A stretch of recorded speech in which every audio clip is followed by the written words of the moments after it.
బైబిల్లో ఎన్ని పుస్తకాలు ఉన్నాయండి? మొదటి పుస్తకం ఏంటి? చివరి పుస్తకం ఏంటి?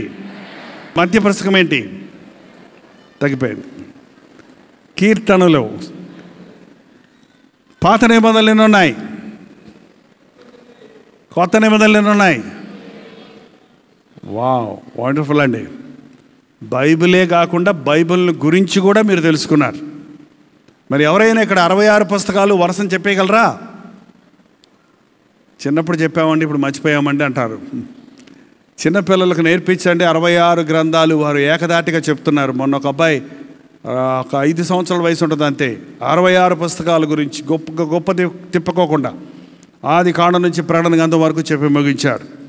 బైబిల్లో ఉన్న 65 పుస్తకాలు లోని విషయాలన్నీ కూడా జరిగినవి. కానీ 66వ పుస్తకంలోకి వచ్చినప్పుడు ప్రకటన గ్రంథంలో జరగబోయే విషయాలను గురించి దేవుడు రాశాడు. మొదటి ఒక 4 అధ్యాయాలు 3 అధ్యాయాల వరకు సంఘ చరిత్రలు రాశాడు. ఆ తర్వాత నుండి పరలోకపు దర్శనాల గురించి రాసి ఉన్నాడు. ప్రకటన గ్రంథం మీద వర్తమానాలు వినటానికి చాలామందికి ఆసక్తి ఉంది. మీకు కూడా ఉందా లేదా? ఉందా? ఏదో ఒకటి చెప్పండి. ఉందా లేదా? ఇది చాలా కష్టం, డైజెస్ట్ అవ్వదు, మరి అరగదు, అర్థం కాదు. ఇవాళ నేను ప్రారంభిస్తలేదు, నేను ప్రార్థన చేస్తూ ఉన్నాను. ఒకప్పుడు ఒక సీజన్లో ప్రకటన గ్రంథం గురించి చెప్పి ముగించేశాను. అదొక పుస్తకంగా కూడా ప్రకటన సందేశాలు అనే పుస్తకం మీ దగ్గర బైబిల్ మా బుక్ స్టాల్లో ఉంటుంది, రాశాము. అన్ని పుస్తకాలు ఒక వరుసగా రాయబడి ఉన్నాయి. కానీ ప్రకటన గ్రంథంలో ఉన్న సంభవాలు వరుసగా ఉండవు. కావాలని మనల్ని తికమక పెడతానికే దేవుడు ముందు వెనక ముందు రాసినట్టుగా ఉన్నాయి. ఎందుకంటే ఇది జరిగిన తర్వాత ఇది జరుగుద్ది, జరిగిన తర్వాత ఇది జరుగుద్ది, జరిగిన తర్వాత ప్రభు వస్తాడు అని మనం తెలిసిపోతే ముందు అన్నీ ఏం చేస్తాం చెప్పండి? ముందు అన్నీ ఏం చేస్తాం చెప్పండి? వాటినన్నింటినీ పట్టించుకోకుండా ఆ చివరిది మాత్రం పట్టించుకుంటాం. అటు కాకుండా ఆయన వచ్చేది ఎప్పుడో ఎవ్వరికీ తెలియదు, కుమారుడికి కూడా తెలియదంట. తండ్రికి తప్ప ప్రభు వస్తున్నది ఎప్పుడో యేసు ప్రభు కూడా తెలియదు. అట్టంటే మళ్ళీ ఒక ఆయన అన్నాడు, అందుకనే యేసు ప్రభు దేవుడు కాదులే, యేసు ప్రభు కొంచెం చిన్న దేవుడు, తండ్రి పెద్ద దేవుడు అని కొంతమంది మొదలుపెట్టారు. అట్లా కాదు. ఎందుకు కుమారుడికి తెలియదంటే యేసు ప్రభుకి మనమంటే ఎంత ప్రేమ చెప్పండి? చచ్చే అంత ప్రేమను మనం అంటుంటాం, మనం చావం. కానీ ఆయన చచ్చి చూపించాడు. చూసారా? ప్రాణం ఇచ్చినంతగా మనల్ని ఆయన ప్రేమించాడు కాబట్టే మన కొరకు ఆయన మరణించాడు.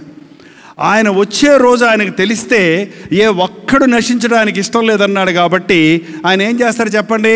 నేను వచ్చేస్తున్నానని మనకి చెప్పేస్తాడు. మాలాంటి వాళ్ళకి కనీసం చెప్పేసి అందరికీ చెప్పేయమని, జైపాల్ చెప్పేయి అని పాస్టర్లందరికీ లేకపోతే బిలీవర్స్ అందరికీ చెప్పేసి నేను వచ్చేస్తున్నానంటే అప్పుడు ఆటోమేటిక్గా అందరూ ఏమైపోతారు చెప్పండి? ఏసయ్యా నాయన, పాపి నాయన, చేసుకొని ఆయన ఆమెనని పరలోకం వెళ్ళిపోతారు. అంట కుదరదు కదా. ప్రభు వచ్చేటప్పటికి సిద్ధపడి ఉండాలి మనం. అప్పటికప్పుడు మనం రక్షించబడ్డానంటాం కాదు. అందుకనే క్రీస్తు బిడ్డలు సిద్ధపడి ఉండాలి, మెలకువగా ఉండాలి.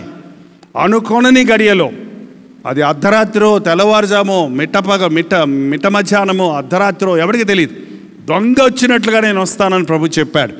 ఎందుకంటే సిద్ధపడిన వారికి ఇక పరలోక రాజ్యానికి తీసుకుని వెళతాడు.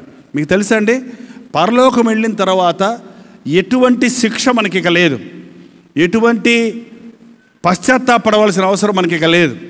అక్కడ ఇంకా ఏడవలసిన అవసరం లేదు. అక్కడ ఇక ఆకలి దెబ్బకలు లేవు.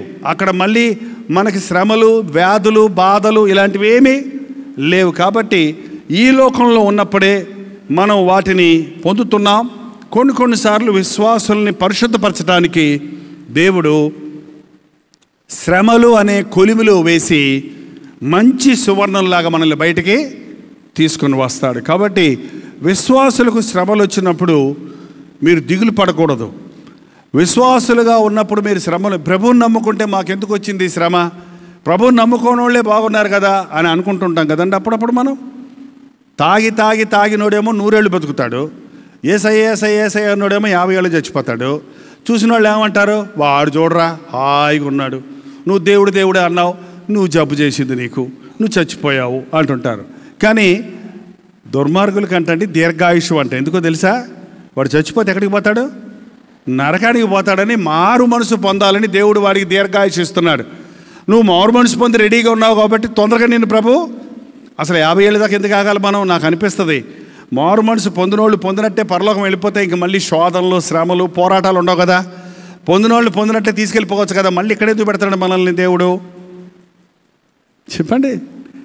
మనం లోకంలో ఉన్న వారికి యేసయ్య గురించి చెప్పాలని, ఆ యేసు ప్రేమను మన జీవితాల్లో చూపించాలని, ఆయన సాక్షులుగా మనం బ్రతకాలని. కాబట్టి ఈ అంచె దినాలలో మనం మెలకువగా ఉండాలి. అపవిత్రులుగా ఉంటే, ఇంకా దేవుని హెచ్చరికను నిర్లక్ష్యం చేస్తున్న వారిగా ఉంటే, అన్యాయంతో ఉంటే దేవుడు చెప్తున్నాడు, అన్యాయుడు అన్యాయస్తుడిగానే ఉండనేమో, అపవిత్రుడు అపవిత్రుడిగానే ఉండనేమో, తర్వాత మాట నీతిమంతుడు నీతిమంతుడిగానే ఉండనేమో, పరిశుద్ధుడు పరిశుద్ధుడిగానే ఉండనేమో. చూడండి, మనలో కొంతమంది యేసుప్రభు నమ్ముకున్నాక చాలా నీతిగా బ్రతుకుతున్నాం. అవునా కాదా? ఒకప్పుడు అబద్ధాలు చెప్పేవాళ్ళం, ఒకప్పుడు బూతులాడేవాళ్ళం, ఒకప్పుడు దొంగతనాలు చేసేవాళ్ళం, ఒకప్పుడు మోసాలు చేసేవాళ్ళం, ఒకప్పుడు సారాయి తాగేవాళ్ళు, ఒకప్పుడు సినిమాలు చూసేవాళ్ళు. ఇప్పుడేమయ్యారు? యేసుప్రభు నమ్ముకున్నాక మానేశారా? మానలేదా? మానకపోతే మీరు మారలేదు. మానలేదంటే ఏంటన్నమాట? మీరు మారడే లేదు అసలే. చూసారా? మారిన వాళ్ళు పాతవి గతించని ఇదిగో సమస్తమును క్రొత్తవాయను. ఒక తమ్ముడు వచ్చి అన్నాడు, అన్నా నేను మారుమనసు పొందిన కాడి నుంచి మా ఫ్రెండ్స్ అందరూ నన్ను భలే ఏడిపించేస్తున్నారు, ఇసుకిచ్చేస్తున్నారు, కోపం తెప్పించేస్తున్నారు. నేను ఎంత తగ్గించుకోండి అని ప్రార్థన చేసుకుంటున్నా, ఇంకా ఇంకా ఇంకా పెంచిపోతున్నారు. ఇంకెన్ని రోజులైనా నేను నోరు మూసుకొని ఉండాలి అన్నాడు. ఎన్ని రోజులు ఉండాలి? ఇంకెన్ని రోజులు ఉండాలి? నేను తలంచుకుంటే తలకాయ ఒక్కొక్కటి తలకాయ పగలగొట్టేస్తాను. నేను అసలే ఆరు మనసు పంతకు ముందు 3 తలకాయ పగలగొట్టాను, ఇప్పుడు కూడా పగలగొట్టేయగలను. కానీ ఇన్ని రోజుల్లో చేతులు కట్టుకొని నోరు ఊచుకొని ఉండాలి, గిచ్చుకుంటున్నాడు. ఎన్ని రోజులు ఉండాలి? ఎన్ని రోజులు ఉండాలండి? మరణము వరకు నమ్మకముగా ఉండము, నేను నీకు జీవ కిరీటము ఇస్తాను. కొంతమందికి నీతిగా బ్రతుకుతున్న వాళ్ళకి పాపం ఎక్కువ శోధనలు అయిపోయి ఇంకెంతకాలం నీతిగా బతకాలి, ఇంకెంతకాలం నేను ఇలా ఉండాలి, ఏదో 40 డేస్ ఉపవాసం అయితే పర్వాలేదు, 40 రోజులు నిష్ట అయితే పర్వాలేదు, 41వ రోజున 40 రోజులు సిగరెట్లు తాగకూడదు, సినిమాలు చూడకూడదు, నీసు తినకూడదు. అలా కుదరదు.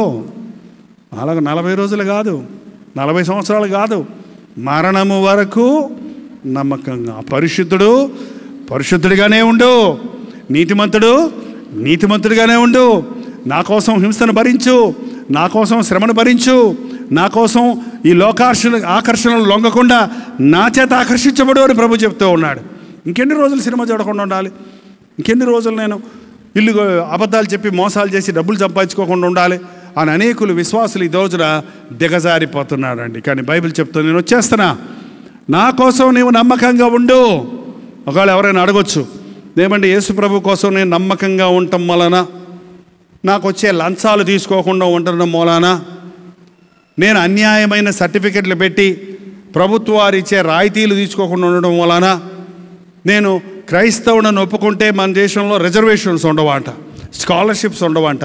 అందుకని చాలామంది అది ఒప్పుకోరు, రికార్డులోనికి క్రైస్తవులని చెప్పరు, దేవుడిని నమ్ముకున్నామని చెప్పరు. కానీ నష్టపోయాను కదా, ఇంత ఫీజు పోయింది కదా, ఇంత నష్టం వచ్చింది కదా, ఇంకెన్ని రోజులు ఇలా ఉండాలి, నాకేంటి ప్రయోజనము? యేసు ప్రభు కొరకు నిష్టగా బ్రతికితే, పరిశుద్ధంగా బ్రతికితే, నీతిగా బ్రతికితే, కష్టాలు శ్రమలు భరిస్తే నాకేం ప్రయోజనము అని ప్రశ్నేసే వాళ్ళందరూ చేయి చూపించండి. అందరూ నీకంటే గొప్పవాళ్ళు అనుకుంటున్నారు, వాళ్ళు నోరు బారేసుకొని నీ మీద అథారిటీ చేస్తున్నారు, నువ్వేమో ఏం చేతకానిలాగా ఉండిపోతున్నావు. నాకేం ప్రయోజనం? యేసు ప్రభు నమ్ముకొని నేను అలా నిందలపడుతూ ఉంటే నాకేం ప్రయోజనం అన్న ఆలోచన రావట్లేదా? నాకేం లాభం? నేను యేసు ప్రభువుని నమ్ముకొని నా సేవకు వచ్చేసానండి, సేవ చేస్తున్నాను, సీనియర్ సిటిజన్ అయిపోయాను, ఇంతవరకు నేను ఇల్లు కట్టుకోలేదు, నాకు ఆస్తులు లేవు, మరి నాకేం లాభం? దేవుడు చెప్పినట్టు చేస్తే, దేవుడు నన్ను మెచ్చుకుంటే నాకు జీతం ఇచ్చేవాడు ఎవడో? ఎంతమంది నమ్ముతున్నారు మీకు మేము జీతం ఇచ్చే దేవుడని? అందరూ నమ్ముతున్నారండి. అందుకే మీ అనుమానానికి మీ సమాధానం మీ దగ్గరే ఉన్నట్టుంది.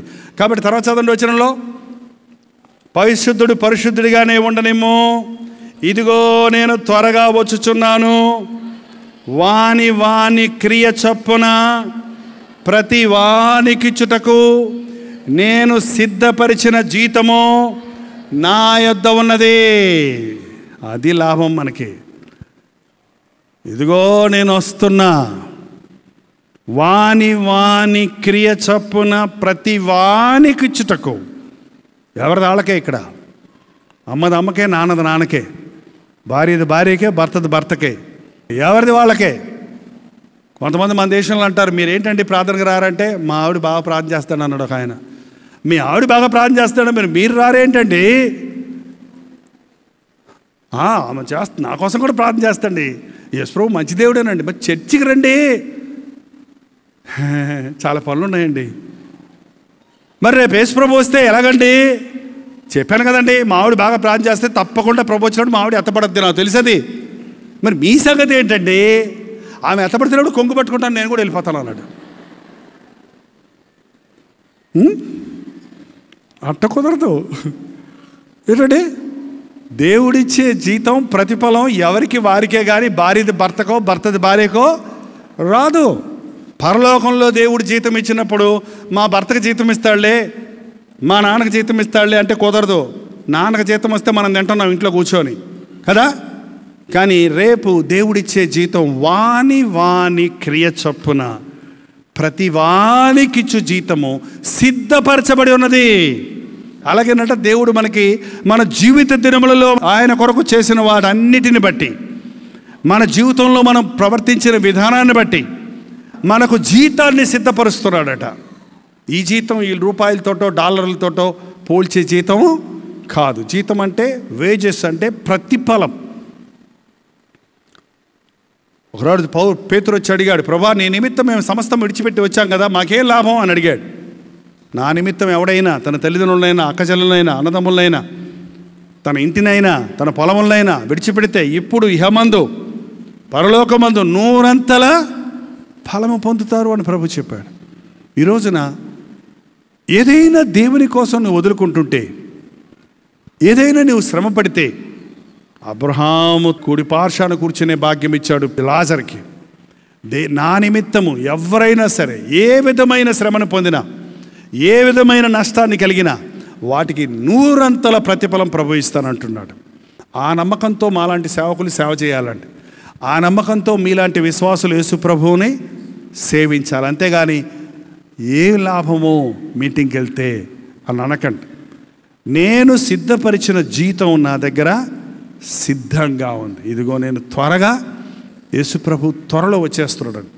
రాకడ సూచనలు అన్నీ నెరవేరిపోయాయి.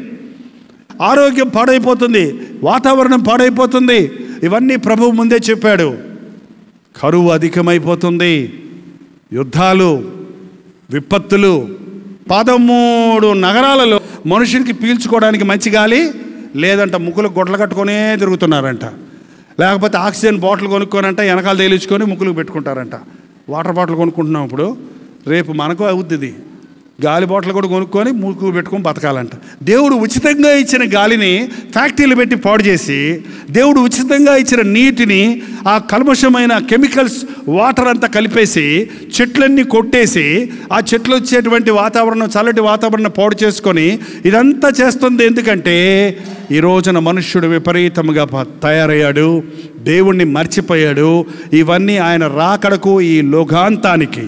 బైబిల్ తెలియని వాళ్ళు కూడా చెప్పేది ఏంటంటే, ఈ భూమికి అంతం రాబోతుంది, ఈ భూమి నాశనం అయిపోతుంది, ఈ భూమిలో జీవులు బతకలేని పరిస్థితులు రాబోతున్నాయి, అలాంటి వ్యాధులు, అలాంటి కల్మషమైన వాతావరణాలు ఏర్పడుతున్నాయి అని లోకస్తులు చెప్తున్నారు. విశ్వాసులైన మీరు గమనించరా? విశ్వాసులైన మీరు బైబిల్ చదివి ఇవి దేవుని వాక్యములో నిరూపణలను గుర్తించరా? ఇది ప్రభువు రాకడ సూచనని గ్రహించరా? ఆ ప్రభువు రాకడ కొరకు సిద్ధపడరా? 3:21 నేను జయించి తండ్రితో కూడా ఆయన సింహాసనమందు కూర్చి ఉండని ప్రకారము జయించు వానిని నాతో కూడా నా సింహాసనమునందు కూర్చుండబెట్టుకొందను. జయించు వానిని నాతో కూడా నా సింహాసనమునందు కూర్చుండబెట్టుకొందును. ఒకవేళ అంటారేమో, మీలాంటి పాస్టర్లు అందరూ వెళ్ళి ముందు కూర్చుంటారు, మాకు ఎక్కడ చోటు ఉంటుంది లేండి అని. ఏంటండి ఆయన సింహాసనం ఎంత ఏంటి? ఆయన సింహాసనం ఏంటి? స్టేజ్ మీద వేస్తారే, చిన్న పెళ్ళికి వేస్తారు, అదా అలాంటిది ఆ సింహాసనం అయింది. ఎలాంటి సింహాసనం అయింది? ఏమన్నాడు ఆయన? ఆకాశము నా సింహాసనము, భూమి నా చపాతీ పీట. చపాతీ పీట మీద ఉన్నవాళ్ళు ఆకాశంలో కూర్చోవాలంటే ఇంకా బోల్డ్ స్థలం ఉంటుంది, కంగారు పడకండి. ఏంటండి, ఆకాశం పెద్దదా భూమి పెద్దదా? భూమిలో ఉన్న వాళ్ళందరూ వెళ్ళి కూర్చున్నా కూడా ఇంకా బోల్డ్ స్థలం ఉంటుంది ఆయనకి, దిగులు పడద్దు. ఆయన సింహాసనం చిన్నది కాదు. జయించు వాడు ఎవడైనా సరే నేను వారిని కూర్చుండబెట్టుకుంటున్నాను. ఏంటండి, ఆయన ఎట్ట కూర్చోబెట్టుకుంటారని ఊహిస్తానండి. నాకు అనుమానం వచ్చి నేను ఈ ప్రశ్నకి సమాధానం కనుగొన్నాను. ఒకవేళ అందరూ వెళ్ళి కూర్చున్నాం అనుకోండి, కొంచెం ఎక్కువ వస్తేనే మన హాల్ పడతలేదు. మరి అంతమంది వచ్చి కూర్చుంటే ఎట్లా ఉంటుందంటే, ఆయన చేతులు ఎంత ఉంటాయి అంటే ఎంత ఉంటాయి? ఆయన చేతులు మనలా ఇంత ఉంటాయా? ఎంత ఉంటాయి? ఆకాశం సింహాసనం అంటండి, భూమి పాదపీఠం అంట. అంటే నడుం దగ్గర నుంచి కాళ్ళ దాకా ఎంత పెద్ద స్వరూపం అయింది. ఎంత ఉందో తెలుసా? మనం కనపడే ఆకాశం చాలా ఎత్తుంది, దానిపైన మధ్యాకాశం ఉంది, దానిపైన మూడో ఆకాశం ఉంది. అది ఈ ఆకాశం ఎంత ఎత్తుందో ఎవరు కనిపెట్టలేదు ఇంకా. అంత పెద్ద ఎత్తులో ఉన్న, అంటే అంత పెద్ద ఆయన. అందుకనే నా నిమిత్తము మీరు కట్టనుద్దేశించిన ఆలయము ఏ పాటిది? హస్తకృత్యములైన ఆలయాల్లో నేను నివసిస్తానా అన్నాడు. కాబట్టి ఈ ప్రభువుని గురించి మనం ధ్యానిస్తారంటే ఆశ్చర్యం కలుగుతుంది. ఆ పరలోకాన్ని గురించి ధ్యానిస్తే ఈ లోకంలో ఉన్నాయన్నీ చిన్న బొమ్మల్లాగా ఉంటాయి. పరలోకం మన ముందు ఆలోచిస్తే ఈ భూలోకంలో ఉన్నవన్నీ బొమ్మల్లాగా ఉంటాయి. ఏంటంటే బుడగల్లాగా ఉంటాయి. అవన్నీ తాత్కాలికంగా ఉంటాయి. అందుకనే ఈ లోకంలో ఉన్నప్పుడు పైనున్న వాటి మీద మీ దృష్టి ఉంచండి. కొలసీయులకు రాసిన పత్రిక 3వ అధ్యాయం 1-2 వచనాలు. మీరు క్రీస్తుతో కూడా లేపబడిన వారైతే పైనున్న వాటిని వెదకుడి, అక్కడ క్రీస్తు దేవుడి కుడి పార్శ్వమందు కూర్చొని ఉన్నాడు. పైనున్న వాటి మీదనే కానీ భూసంబంధమైన వాటి మీద మనస్సు పెట్టుకొనకుడి. ఎలయనగా మీరు మృతి పొందితిరి, మీ జీవము క్రీస్తుతో కూడా దేవుని యందు దాచబడి ఉన్నది. మనకు జీవమై ఉన్న క్రీస్తు ప్రత్యక్షమైనప్పుడు మీరును ఆయనతో కూడా మహిమయందు ప్రత్యక్షపరచబడుదురు. మన ప్రభు తిరిగి వచ్చినప్పుడు ఆయనతో ఇక్కడ మాయమై అక్కడ కూర్చుంటామంట. ఆయన ప్రత్యక్షమైనప్పుడు ఆయనతో కూడా మనం ప్రత్యక్షం అవుతాము. కాబట్టి యేసు ప్రభు త్వరలో రాబోతున్నాడు. పరిశుద్ధులుగా ఉందాం, నీతిమంతులుగా ఉందాం, క్రీస్తు రక్తంలో కడగబడిన వారిగా ఉందాం. దయచేసి తలలు వంచండి, ప్రార్థన చేసుకుందాం. నీతిమంతులుగా ఉండాలని ఆశించిన వారు విసిగిపోయి జీవితంలో ఎంతకాలం నేను ఇలా కష్టాలు పడాలి, ఎంతకాలం అవమానాన్ని సహించాలి, ఎంతకాలం నష్టాలు సహించుకోవాలి, యేసుక్రీస్తు కొరకు ఎంతకాలము నా భక్తిని కాపాడుకొనుటకు నేను నోరు కట్టుకోవాలి, నేను జీవితాన్ని ఇలాగూ బాధ పెట్టుకోవాలనే అనుమానాలతో ఉన్నవారికి ఈ రోజున దేవుడు సలహా ఇస్తున్నాడు. ఇదిగో నేను త్వరగా వస్తున్నాను, ఇదిగో నేను త్వరగా వస్తున్నాను. నీ శ్రమను నేను ఎరుగుదను, నీ కష్టం నేను ఎరుగుదను, నీ బాధ నేను ఎరుగుదను, నా నిమిత్తమై నీవు శ్రమ పొందున్నావని నేను ఎరుగుదను. నీకు తగిన జీవితం ఇవ్వడానికి, తగిన ప్రతిఫలం ఇవ్వడానికి, నాతో పాటు నా సింహాసనం మీద కూర్చుండబెట్టుకోవడానికి నేను త్వరలో వస్తున్నానన్న ప్రభువును ఇప్పుడు చూడండి. విసిగిపోవద్దు, దుఃఖపడవద్దు, బాధపడొద్దు. ఇంకా ఎవరైనా ఇక్కడ ఎన్నిసార్లు గద్దించినా దేవుని వాక్యానికి లోబడని వారు, దేవుని ఇచ్చే రక్షణ పొందని వారు, ఇంకా అన్యాయాన్ని, ఇంకా అపవిత్రతను కలిగి జీవించేవారు ఉంటే భ్రష్టులవ్వకముందే ప్రభు పాదాల మీద పడి క్షమాపణ పొందండి. నా కృప నీకు చాలును అని చెప్పిన దేవుడు నీ కష్టాల్లో నుంచి, నీ పోరాటాల్లో నుంచి నిన్ను విడిపించగలిగిన, నిన్ను ఆదరించగలిగిన దేవుడిగా ఉన్నాడు. అందరూ చేతులు పైకెత్తి ప్రభు సన్నిధిలో ప్రార్థిద్దాం. పరిశుద్ధుడా, ప్రేమగల తండ్రి, నీ సన్నిధికి వచ్చిన నీ బిడ్డలందరినీ చూడు నాయన. వీరిలో అనేకులు రక్షించబడి ఉన్నారు, నీ నామాన్ని ఎరిగి ఉన్నారు, నీవు చేసిన మేలులు అనుభవించి ఉన్నారు. వారి జీవితంలో ఎప్పుడూ భ్రష్టులు అవ్వకుండా, నీవిచ్చిన ఈ గొప్ప ఆధిక్యతలను పోగొట్టుకొనకుండా తండ్రి ఆశీర్వాదముతో దీవించబడి నీ రాకడ కొరకు సిద్ధపడడానికి సహాయం చేయము. ప్రతి ఒక్కరి మీద నీ కృప చూపించు నాయన. అంచె దినాలలో మేమున్నామయ్యా, నీ రాకడ దినాల్లో మేమున్నాము నాయన. మా భక్తిని కాపాడుకోవడానికి సహాయం చేయము, మా విశ్వాసమును కాపాడుకోవడానికి సహాయం చేయము, మా ప్రేమ చల్లారిపోకుండా సహాయం చేయము, మేము పైనున్న వాటిని వెతకడానికి సహాయం చేయము. పరిశుద్ధాత్మ కార్యాలు మా మధ్య జరిగించుము నాయన, ప్రతి హృదయంలో జరిగించుము తండ్రి. పరిశుద్ధుడా, ప్రేమగల తండ్రి, నీ రాజ్య వారసులు కావాలని, నీ దృష్టిలో గొప్పవారిగా ఉండాలని, నీ కొరకు సాక్షులుగా బ్రతకాలని ఆశపడుతున్నటువంటి బిడ్డలందరినీ చూడు నాయన. చేయెత్తిన ప్రతి ఒక్కరిని చూడు నాయన. నీ పరిశుద్ధాత్మతో వారిని అభిషేకించు నాయన. పడకుండా కాపాడువాడివి నీవే నాయన, జారకుండా కాపాడువాడివి నీవే నాయన, పాపము నుండి తప్పించేవాడివి నీవే నాయన, తొట్టిల్లకుండా కాపాడేవాడివి నీవే నాయన. నీవిచ్చిన ఈ రక్షణ భయముతో వణుకుతో కొనసాగించుకున్నటకు మాకు సహాయము చేయము. నీ బిడ్డల ఒక్కొక్కరి అవసరతలు చూడు నాయన. వారి లోకములో ఉన్న పోరాటాలు చూడు నాయన. సాతాను ఎవరిని మింగుదునా అని గర్జించే సింహం వలె తిరుగుతున్నాడని కానీ మేము గుర్తించి మెలకువగా ఉండుటకు, అపవాదిని ఎదురించుటకు సహాయము చేయము ప్రభువా. ఇంకను మేము ఎటువంటి అపవిత్రతలో ఉండక, అన్యాయస్తులుగా ఉండక నాయన, నీ కొరకు క్రీస్తు రక్తంలో కడగబడిన నీతిమంతులుగా బ్రతకడానికి, పరిశుద్ధులుగా ప్రభు బిడ్డలుగా సాక్షులుగా నీ రాకడ కొరకు ఎదురు చూచు గుంపులో ఉండడానికి మా ఒక్కొక్కరికి నీ సహాయం చేయము. ఇంకా నీ నామాన్ని ఎరగని వారందరూ మా చుట్టూ నశించిపోతుండగా వారికి నిన్ను గురించి చెప్పగలిగిన, నీ ప్రేమను గురించి వివరించగలిగిన కృపను అనుగ్రహించమని యేసు క్రీస్తు నామములో అడుగుచున్నాము తండ్రి, ఆమేన్. మన తండ్రి అయిన దేవుని యొక్క ప్రేమయు, కుమారుడైన క్రీస్తు యొక్క కృపయు, ఆదరణకర్త అయిన పరిశుద్ధాత్మ యొక్క సహవాసమును కూడి వచ్చిన మనందరికీ ఇప్పుడును సదాకాలమును తోడై ఉండును గాక, ఆమేన్.